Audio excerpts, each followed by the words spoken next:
Smart way classes पर आपका स्वागत है। आज हम इस वीडियो में यूनिट और मेजरमेंट के बारे में पढ़ेंगे, जो कि 11th क्लास का एक महत्वपूर्ण टॉपिक है और ये आगे भी कई एग्ज़ाम्स के अंदर, ये आगे के जो टॉपिक है उनके अंदर ये यूज़ होता है कि हमें बेसिकली पता होना चाहिए कि यूनिट क्या होती हैं और इनका मेजरमेंट कैसे करते हैं। तो सबसे पहले तो अगर आपने अभी तक चैनल को सब्सक्राइब नहीं किया तो चैनल को सब्सक्राइब कर लो और वीडियो को शेयर ज़रूर करें।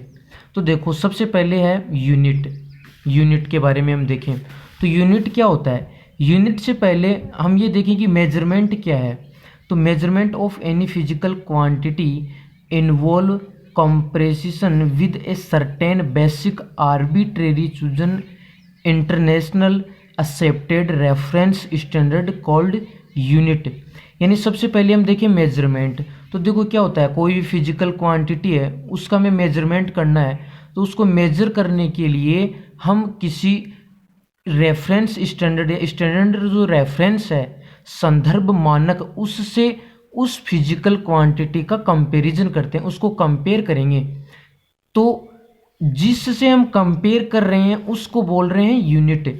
रेफरेंस स्टैंडर्ड है जो संदर्भ मानक है, रेफरेंस है जिससे हम कंपैरिजन कर रहे हैं किसी भी फिजिकल क्वांटिटी को मेजर करने के लिए, उसको बोलेंगे यूनिट, उस फिजिकल क्वांटिटी की यूनिट। अब कोई भी एक फिजिकल क्वांटिटी है उसका जो मेजरमेंट होता है उसको कैसे लिखते हैं हम। तो जैसे मान लो हमारे पास क्या है, वेलोसिटी है। जैसे हम बोलें कि कोई एक ऑब्जेक्ट है, उसकी जो कोई भी एक ऑब्जेक्ट है, जैसे मान लो ये कोई एक कार है, इसकी जो वेलोसिटी है v, वो है 5 मीटर पर सेकंड। तो जो 5 है ये तो इसके मैग्नीट्यूड को शो कर रहा है वेलोसिटी के, और ये जो मीटर पर सेकंड है ना, इसको हम यूनिट बोल रहे हैं। यूनिट क्या है, मीटर पर सेकंड। तो यहाँ पर आप एग्जाम्पल्स से समझने की कोशिश करो, रटने वाली कोई भी चीज़ नहीं है, रटना बिल्कुल भी नहीं है आपको, ठीक है। इसके बाद में हम देखें तो जो यूनिट है ना वो 2 टाइप्स की होती हैं। There are 2 types of unit of physical quantity, यानी जो भौतिक राशियाँ हैं, फिजिकल क्वांटिटी है, उनके लिए यूनिट 2 तरह की होती है। पहली है फंडामेंटल यूनिट्स, या जिनको हम बेस यूनिट भी बोल सकते हैं, और दूसरी आती है इसके अंदर डिराइव्ड यूनिट। तो सबसे पहले देखिए फंडामेंटल यूनिट क्या है। तो those unit which are completely independent which cannot be replaced by other unit are called fundamental या फिर बेस यूनिट। यानी हम ऐसे बोल सकते हैं, देखो जो फिजिकल क्वांटिटी है ना वो 2 टाइप की होती हैं। एक तो वो फिजिकल क्वांटिटी जो इंडिपेंडेंट हो, बाकी सभी जितनी भी क्वांटिटी हैं उन पर डिपेंड नहीं करे, तो उसको बोलते हैं फंडामेंटल क्वांटिटी या बेस क्वांटिटी, यानी कि जो इंडिपेंडेंट है एक दूसरे से। जैसे हमने टाइम ले लिया, या फिर मैं बात करूँ मास की, कोई भी एक ऑब्जेक्ट है उसका मास है। लेंथ की बात करूँ, लेंथ है। एक टाइम की बात करूँ तो ये क्या है, ये फंडामेंटल क्वांटिटी है। और इनको मेजर करने के लिए जो यूनिट काम में ली जाती हैं उनको हम क्या बोल रहे हैं, फंडामेंटल यूनिट यानी बेस यूनिट। यही तो हमने यहाँ पर लिखा है कि those unit which are completely independent which cannot be replace, यानी कोई दूसरी जो अदर यूनिट उससे हम रिप्लेस नहीं कर सकते। जैसे मास है तो उसको किलोग्राम लिखना तो किलोग्राम ही लिखना, उसको रिप्लेस नहीं कर सकते हम दूसरे से। ये फंडामेंटल है। तो पहला इसके अंदर कौन सा हो गया, फंडामेंटल यूनिट। दूसरा इसके अंदर है डिराइव्ड यूनिट। तो देखो डिराइव यूनिट क्या होती हैं, those unit which are obtained with the help of basic unit are called derived unit. यानी जो बेसिक यूनिट हैं, या फिर हम ऐसे बोलें कि जो फंडामेंटल क्वांटिटी थी हमारे पास में, उन पर डिपेंड होती है, उनकी हेल्प से इनको बनाया जाता है। किनको, डिराइव्ड यूनिट क्वांटिटी को। और इनको जिससे हम शो कर रहे हैं ना उसको क्या बोलते हैं, डिराइव्ड यूनिट। तो those unit which are obtained with the help of basic unit, यानी जो बेसिक यूनिट है उनकी हेल्प से इनको हम यानी क्या करते हैं, ऑब्टेन करते हैं, प्राप्त करते हैं। जैसे मान लो हमारे पास क्या है, वेलोसिटी ली थी हमने। तो वेलोसिटी क्या होती है, displacement divide by time.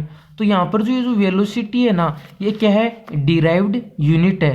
Derived unit, और ये जो सेकंड है, जो डिस्प्लेसमेंट है, ये लेंथ है, और ये क्या है, टाइम। तो जो लेंथ और टाइम है ना, लेंथ और टाइम दोनों क्या है, फंडामेंटल। लेंथ और टाइम दोनों तो फंडामेंटल है, जबकि जो वेलोसिटी है वो क्या है, डिराइव्ड है। वेलोसिटी है वो फंडामेंटल यूनिट्स पर डिपेंड कर रही है, या फिर इसको ऐसे बोलें कि ये जो फिजिकल क्वांटिटी है वेलोसिटी, ये फंडामेंटल क्वांटिटी लेंथ और टाइम पर डिपेंड कर रही है, तो इसको बोल रहे हैं डिराइव्ड फिजिकल क्वांटिटी। और इसको शो किससे करेंगे हम, मीटर पर सेकंड से। तो जो मीटर पर सेकंड यूनिट है ये क्या है, डिराइव्ड यूनिट है। तो आपको एग्जांपल से अच्छे से समझ में आ गया होगा कि फंडामेंटल यूनिट क्या होती हैं और डिराइव्ड यूनिट क्या होती हैं। इसके बाद में आगे देखें मेथड ऑफ मेजरमेंट, यानी कि किसी भी फिजिकल क्वांटिटी को हम मेजर कर रहे हैं तो उसको मेजर करने के अलग अलग कितने मेथड हो सकते हैं। तो देखो 3 unit method are mainly use in measurement of physical quantity. जो भी फिजिकल क्वांटिटी हैं, भौतिक राशि हैं, उनका मापन करने के लिए, उनका मेजरमेंट करने के लिए मेनली इन जनरल हम 3 मेथड यूज में लेते हैं। In these method the length unit and the base unit of time and mass are follow. इसके अंदर क्या होता है, वो 3 यूनिट कौन कौन सी हैं, पहली तो है CGS यूनिट, दूसरी है FPS और तीसरी है MKS।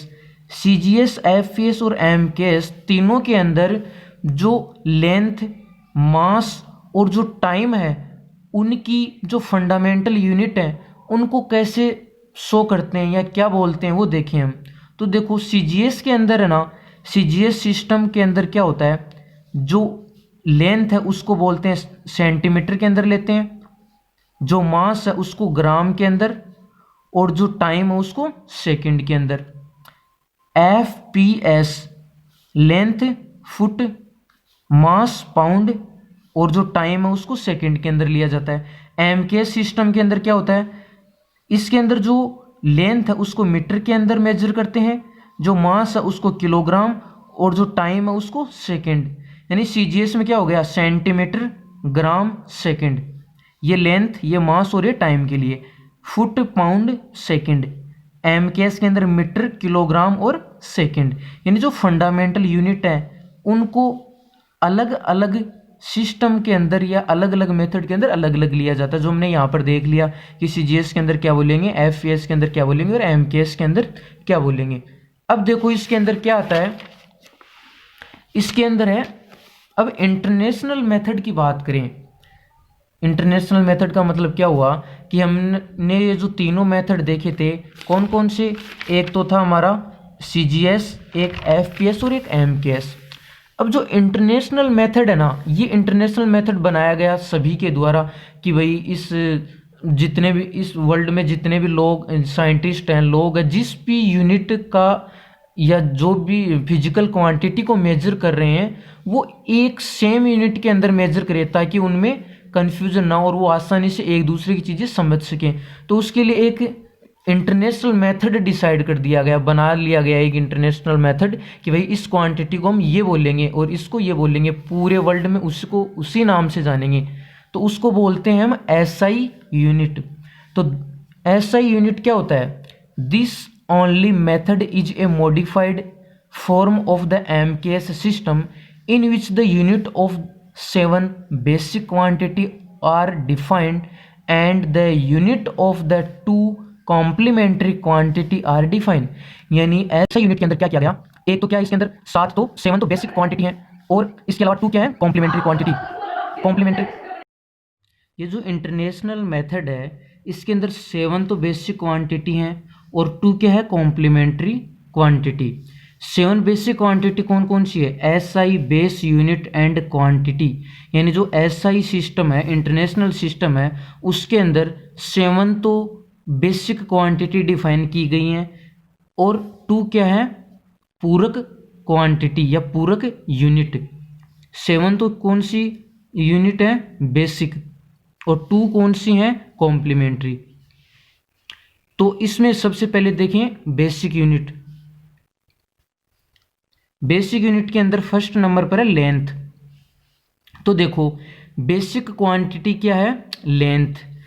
इसको क्या बोलते हैं, हम मीटर, मीटर के अंदर लेते हैं। जैसे कोई लंबाई है हमारे पास, लेंथ है, तो हम क्या बोलते हैं, इसकी लेंथ 2 मीटर है, 5 मीटर है, तो ये क्या हो गया, मीटर। और इसका सिंबल क्या है, स्मॉल m। दूसरा है मास, किसी भी ऑब्जेक्ट का या किसी भी वस्तु का मास ले, हम बोलें कि मास कितना है इसका, तो जो मास है उसको लेते हैं किलोग्राम के अंदर, और इसको लिखते हैं केजी से। तीसरा है टाइम, जैसे कोई भी जो हम टाइम ले रहे हैं उसको किसके अंदर मेजर करते हैं, सेकंड के अंदर, और इसका जो सिंबल है वो क्या है, एस, स्मॉल एस। इसके बाद में इलेक्ट्रिक करंट, विद्युत धारा, विद्युत धारा है उसको हम किसके अंदर मेजर करते हैं, एम्पियर के अंदर। इसका जो सिंबल है वो क्या है, ए। इसके बाद में थर्मोडायनेमिक, टेम्परेचर यानी जो तापमान है, टेम्परेचर है, उसको हम लेते हैं केल्विन के अंदर। ऐसा यूनिट में, ऐसा यूनिट है टेम्परेचर की, वो क्या है, केल्विन है, और इसको किस से शो करते हैं हम, के। इसके बाद में अमाउंट ऑफ सब्सटेंस यानी पदार्थ की मात्रा, हम ये बताएं कि कोई भी पदार्थ कितना है। जैसे हम केमिकल रिएक्शन के अंदर देखते हैं ना, वहाँ पर 2 मोल 3 मोल, वहाँ पर हम जो रिएक्टेंट है या जो प्रोडक्ट है उसकी कितना अमाउंट बन रहा है या कितना अमाउंट विघटित हो रहा है, तो वहाँ पर हम जो अमाउंट बोल रहे हैं ना, सब्सटेंस का जो अमाउंट है उसको लिखते हैं, मोल से दर्शाते हैं, और इसका सिंबल क्या है, मोल। ऐसे ही ये जो ल्यूमिनस इंटेंसिटी यानी जिसको हिंदी में बोलते हैं ज्योति तीव्रता, इसको क्या किससे दर्शाएंगे, कैंडेला, और जिसको लिखते हैं सीडी से। ये तो ये 7 हो गई बेस यूनिट, या फिर जिसको हम बोलेंगे फंडामेंटल यूनिट्स। अब इसके अलावा 2 यूनिट और हैं, एक कॉम्प्लीमेंट्री यूनिट्स बोलते हैं जिसको। उसमें पहली क्वांटिटी है एंगल, एंगल के बाद में एंगल का जो यूनिट नेम है वो क्या है, रेडियन, और रेडियन का जो सिंबल है वो क्या है, रेड। इसके बाद में है सॉलिड एंगल, सॉलिड एंगल में कौन सा हो गया, स्टेरेडियन, जिसको हम दर्शाएंगे एस आर से। यानी ये 2 अलग से पूरक क्वांटिटी है, एक है इसके अंदर एंगल जिसको हम प्लेन एंगल बोलते हैं, दूसरा है सॉलिड एंगल। अब हम बात करेंगे कि प्लेन एंगल क्या है और सॉलिड एंगल क्या है, अलग से देखते हैं इसको। तो देखो, सबसे पहले प्लेन एंगल, समतल कोण या फिर केवल कोण भी बोल सकते हैं। तो the shape formed at the center O by the AB arc of radius R is called the angle whose value is equal to the ratio of the length of the arc and radius। यानी इसका क्या मतलब हुआ कि plane angle हम किसको बोलेंगे। हाँ, इससे पहले हम एक चीज़ और देख लें कि ये जो 7 बेसिक यूनिट थी ना हमारे पास, लेंथ, मास, टाइम, इलेक्ट्रिक करंट है, टेम्परेचर है, अमाउंट ऑफ सब्सटेंस है और इंटेंसिटी है, इनकी जो डेफिनेशन है ना वो आपको मिल जाएगी कहीं पर भी, एनसीईआरटी के अंदर भी वो डेफिनेशन दी हुई है, और उसको मैं यहाँ पर भी दिखा दूंगा जैसा आप देख रहे हैं। तो वो डेफिनेशन याद रखना ज़रूरी नहीं है, किसी भी एग्जाम में नहीं पूछी जाएंगी, लेकिन आपको पता होना चाहिए कि क्या है ये डेफिनेशन, इसको लेंथ को कैसे डिफाइन किया गया, मास को कैसे डिफाइन किया गया स्टार्टिंग के अंदर। तो चलो अब देखें, तो प्लेन एंगल क्या होता है, ये है कि हम कोई भी एक चाप लें, आर्क, कोई भी एक मैंने चाप ले लिया आर्क ए बी, ये यहाँ सेंटर पर जो एंगल बना रहा है इस एंगल को हम क्या बोल रहे हैं, प्लेन एंगल या फिर सॉलिड एंगल। जैसे यहाँ पर मैंने जो चाप है उसकी लंबाई कितनी ले ली, ds, और ये जो रेडियस है यहाँ से यहाँ तक की जो डिस्टेंस है रेडियस वो क्या है, r है। तो ये जो एंगल बना रहा है ना, ये जो आर्क, ये जो चाप है, कोई भी चाप, ये यहाँ सेंटर पर जितना एंगल बना रहा है इस एंगल को हम बोल रहे हैं प्लेन एंगल। अब प्लेन एंगल उसका वैल्यू क्या होती है, इसकी वैल्यू है ना वो लेंथ ऑफ चाप और ये जो रेडियस है इसके रेशियो के बराबर होती है, यानी d theta equal to d s over r. R क्या है यहाँ पर, रेडियस है। एक चीज़ इसके अंदर, ये जो थीटा है ना इसकी वैल्यू 0 से 2 पाई होती है, यानी कम से कम ये थीटा कितना हो सकता है, 0, और मैक्सिमम थीटा कितना हो सकता है, 2 पाई। तो ये हो गया इसके अंदर। कैसे, जैसे मान लो अगर जैसे मैंने ये लिया, ये आर रेडियस है, ये चाप है कोई भी, अगर मैं इतना चाप लूँ ए बी, तो ये यहाँ पर एंगल कितना बना रहा है, थीटा। अगर इस चाप को मैं इस पॉइंट ए और पॉइंट बी को बराबर ले लूँ, तो ये एंगल क्या हो जाएगा 0 डिग्री। और अगर मैं एक पूरा सर्कल बना दूं यहाँ पर तो ये टोटल एंगल कितना होता है 360 डिग्री यानी 2 पाई। इसका मतलब क्या हुआ, जो थीटा की लिमिट है वो 0 से 2 पाई के बीच होती है। ठीक है। दूसरी बात, ये जो प्लेन एंगल है ना, ये डायमेंशनलेस क्वांटिटी है, इसकी कोई डायमेंशन नहीं होती है। अब डायमेंशन क्या है ये आप पहले से जानते भी होंगे या फिर हम आगे पढ़ेंगे कि डायमेंशन क्या होती है। इसकी कोई डायमेंशन नहीं है, प्लेन एंगल है उसकी। उसके बाद में देखो सॉलिड एंगल। अब सॉलिड एंगल क्या है, the angle subtended at the centre by the surface area of a surface is called solid angle.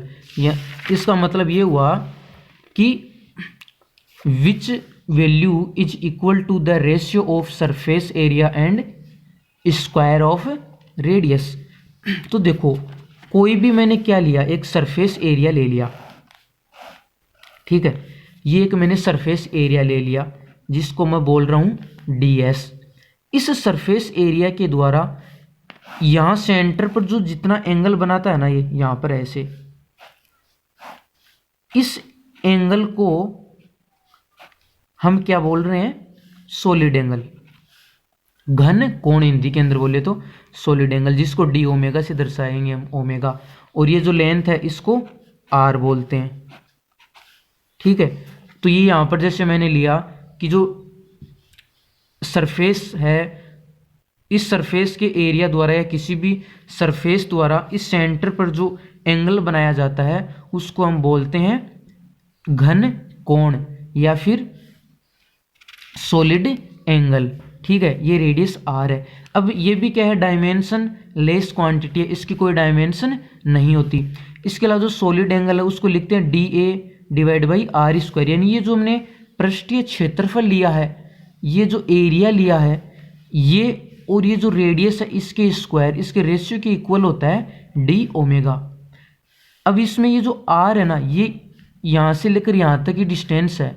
अगर आप ये वाला एरिया लेंगे, ये वाला एरिया लेंगे तो उसमें जो आर है वो कम हो जाएगा। अगर ये एरिया ले रहे हैं तो आर यहाँ से लेकर यहाँ तक है। ठीक है। और जो सॉलिड एंगल है उसकी वैल्यू है वो 0 से 4 पाई के बीच होती है। मिनिमम कितना 0 और मैक्सिमम कितना 4 पाई। जैसे यहाँ पर तो हमने क्या लिया, एक यानी क्या ले लिया, एक छोटा सा अल्पांश लिया था हमने अनुप्रस्थ काट क्षेत्रफल का। अब अगर जैसे मैं एक स्फेयर ले लूँ, स्फेयर हिंदी के अंदर बोले तो गोला, स्फेयर ले लिया मैंने एक। अगर ये कंप्लीट स्फेयर है उसके द्वारा सेंटर पर बनाया गया सॉलिड एंगल कितना होगा, वो टोटल आएगा 4 पाई, मैक्सिमम 4 पाई। अगर हम हाफ स्फेयर लें तो जो हाफ स्फेयर है, हाफ स्फेयर, इसके ये सेंटर पर जो सॉलिड एंगल बनाएगा उसकी वैल्यू कितनी होगी, वो होगी 2 पाई। टोटल का कितना 4 पाई, तो हाफ का कितना हो जाएगा 4 pi divide by 2 equal to 2 pi. इसका ये एक फॉर्मूला भी है कि हमें सॉलिड एंगल निकालना है तो ये होगा 2 पाई 1 माइनस कोस थीटा। अब थीटा की वैल्यू अलग अलग लेंगे तो वहाँ से जो सॉलिड एंगल है उसकी वैल्यू अलग अलग आ जाएगी। अब ये एक दो चीज़ें आपको पता होनी चाहिए कि 360 degree equal to 2 pi radian होता है।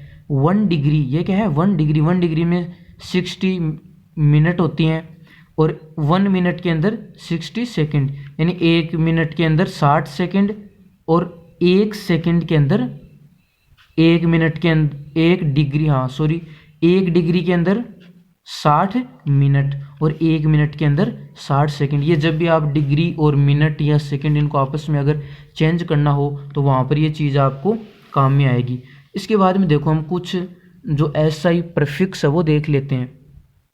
तो देखो SI प्रीफिक्स क्या है, ये हम क्या है कि जो लेंथ का मेजरमेंट कर रहे हैं या किसी भी फिजिकल क्वांटिटी का मेजरमेंट कर रहे हैं तो वो या तो माइक्रो लेवल पर हो सकती है, मतलब सूक्ष्म है बहुत ज़्यादा, या फिर मैक्रो मतलब बहुत ज़्यादा बड़ी है। जैसे मान लो हम इलेक्ट्रॉन, हाइड्रोजन एटम, उसके अंदर इलेक्ट्रॉन मूव कर रहा है, उसकी रेडियस वगैरह निकालते हैं, या फिर हमें जो अर्थ है उससे जो मून है उसकी बीच की डिस्टेंस निकालनी हो, तो इनमें क्या है एक बहुत ज़्यादा और एक कम है, तो वहाँ पर जो SI प्रफिक्स है उनका यूज किया जाता है। ठीक है, तो देखो 10 टू पावर 18 यानी 10 की पावर 18, इसको क्या बोला जाता है? एक्जा, और इसको लिखते हैं ई से। ऐसे ही 10 की पावर 15, इसको क्या लिखेंगे? पेंटा, पी। 10 की पावर 12, इसको लिखेंगे टेरा, टी। 10 की पावर 9, इसको लिखते हैं गीगा, जी। 10 की पावर 6, इसको लिखेंगे मेगा, एम। 10 की पावर 3, इसको लिखेंगे किलो। 10 टू पावर 3 क्या होता है? किलो, के से दर्शाएंगे। 10 की पावर 2 हेक्टो, एच से। 10 to power 1 deca. 10 to power -1 deci, small d से। 10 टू पावर -2 सेंटी, सी से। 10 टू पावर -3 मिली, एम से। 10 to power -6 micro. 10 to power -9 nano, small n. 10 to power -12 है pico, p. 10 to power -50 fermi, small f. और 10 to power -18 ये हो गया एटो, ए। जैसे Fermi जो एटम है उसका जो नहीं, जो न्यूक्लियस है ना, उसका जो रेडियस है वो क्या होता है? उसका आमाप वो 10 टू पावर -15 ऑर्डर का होता है, तो उसको फर्मी बोलते हैं। तो ये सम SI प्रफिक्स थे, SI यूनिट के प्रफिक्स थे, तो इनको रटना नहीं है, बस आप इसको 1-2 बार पढ़ लेंगे तो ये आपकी चीज़ें डायरेक्ट ध्यान में रहेंगी, ये आपको बहुत काम आएगी। तो ये आज का वीडियो था कंप्लीट। पूरा वीडियो देखने के लिए आपका धन्यवाद, और वीडियो को लाइक, शेयर और कमेंट करके ज़रूर बताएं कि आपको ये वीडियो कैसा लगा। कमेंट ज़रूर करें। धन्यवाद।